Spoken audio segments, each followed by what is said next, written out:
step 3, exploring objection. Let's just kind of take this one as a last bit of detail, and then we'll fly through some of the rest.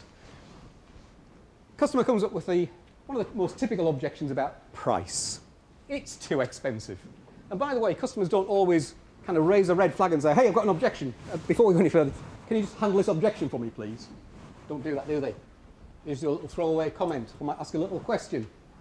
And one of them might be, sounds a bit expensive to me. That's not even a question, it's just a throwaway statement. But if you don't respond to that, you can lose that deal. Now, why would somebody might say it's too expensive? What might that mean? Simply want to get the price down. Well, it's just want to get the price down. You've got a better price somewhere else. I've got a better price from somewhere else. Don't want to buy off you. Don't want to buy off you. Don't see the value. Sorry, Got a budget. I've got a limited budget.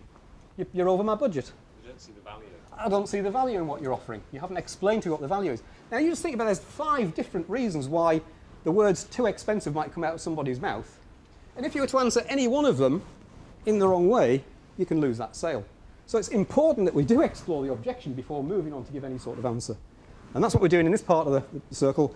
You know, so if we're talking about, I don't know, an alarm system, and I'm still concerned about, you know, we've got a couple of other security issues, don't just answer the issue. Say, well, can you just describe exactly what does secure mean to you? Give me your definition, and then I'll see if I can satisfy that definition.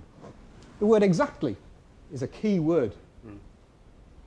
Because if that customer comes back and says, well, we exactly define secure by this, then you know exactly whether or not you can match those needs. Does that make sense? Okay, so Powerful words, that what exactly.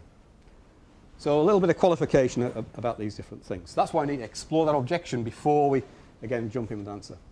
So we want to be, the key is about understanding not just the way the question comes out or the statement comes out, but what's actually behind that. What's on the customer's mind? Because very rarely do they express exactly what's on their mind as the first thing they say. And we have to dig a little bit deeper to get that out. That then allows us to know how to frame our response, because we can tell them exactly what they want to hear.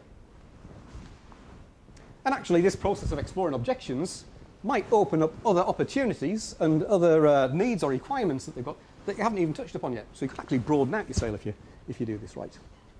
Bit of added value there, top tip.